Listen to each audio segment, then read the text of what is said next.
Well, Jamie, how are you doing today? Good, thanks. Good. I'd like to talk to you about your experiences with the Montagnard community. How would you define the Montagnard community? From my experience in the community this semester, I found the Montagnards to be a pretty strong, united community, strong faith, strong support system, very optimistic. They're just so grateful to be here in America. They're just they come from the jungles in Vietnam and they come here and they're just so grateful to be in America. They see that there are just so many more opportunities here. It's really inspirational just to see their journey that they've made here and how far they've come since they've been here. Right. Well, after gaining this greater perspective from the interview process, after gaining this greater perspective of the Montagnard community, and while considering the ethics of community partnerships that we learned in class, what opportunities do you see to get involved? I learned about one program that I think is just incredible. The United Montagnard Church here in Greensboro holds free clinics every Monday, and this is through Moses Cone and the Congregational Nursing Program, where people can come, get checked out, free, no need to worry about whether you're insured or not. Just come, get checked out. There's little paperwork to fill out, so there's no need to feel intimidated. I'd love to see what kind of capacities I might be able to be of assistance there at the church.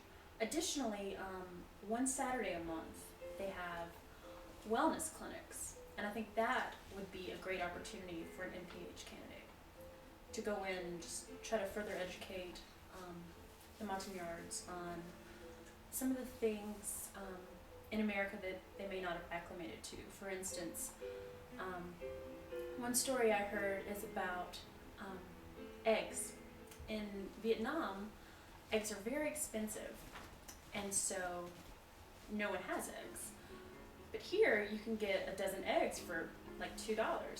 So the first time they see this, they go out and they stock up. They get carton after carton of eggs. But they don't understand that the eggs are going to go bad.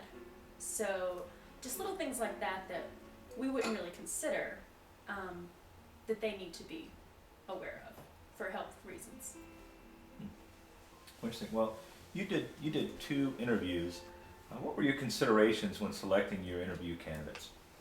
Well, my first interview was Dr. Debbie Liner, and she's a physician at Guilford Child Health. So she's worked with the Montagnard community in that capacity. When they first get here, they're given a thorough examination just to make sure no diseases, anything like that, that they may bring here to the country. In addition to her work as a physician, she has become very good friends with several families. And so she's got such a great perspective on a personal level as well as a doctor. So she had a lot of good anecdotes from both sides. Additionally, I interviewed Snow Lalonde, who is the Asian lay health advisor for the Center for the North Carolinians.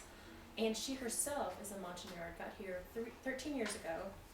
So she truly is a gatekeeper to this community. Her parents are here, they're older, and she says they are very dependent on her. And not only her family, but the rest of the community as well. She is just such a good resource, really helping them acclimate to, again, some of the things that they're just not aware of. So I really wanted to get as many different perspectives as I could. And again, Dr. Liner had so much good information to share. And Snow also, just as a Montagnard, she had just a plethora of knowledge. She herself has made the journey here. She knows exactly what these people she helps at the Center for New North Carolina, she knows exactly what they've gone through. So again, she's a great resource within the community. You mentioned both these individuals were just a wellspring of information. So how did your selections, or how did these 2 selections further your understanding of the Montagnard community as a whole? A lot of their anecdotes were things I never would have considered. for instance, as far as medication, we know not to share our medication with others, because you never know what kind of condition someone else might have, that taking the wrong prescription or combination of drugs could have really bad effects. But they don't see it as that. They see it as their neighbor may have the same symptoms that they were having, so here, have some of my prescription medicine. They see it more as sharing with their neighbor, saving them a trip to the doctor, and not thinking about the consequences. And again, just little things like this.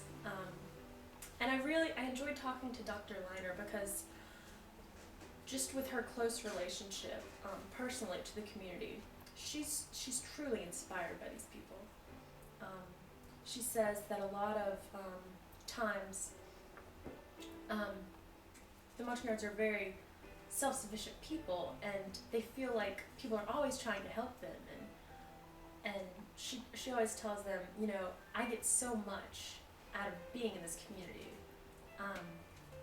You give so much back to me, and I can feel that just from talking to Snow. Like, there's so much to give. Such a generous people. That's excellent. If you were given or provided with additional time to further spend with the Montagnard community, what information would you like to continue to ascertain about them? I would love to perhaps look into ways to give them a political voice, not only here locally, but on a larger scale. Because again, they're just so happy to be in America, and I think that's one of the great things about America, is having that political voice, and I think that would really expand their visibility here.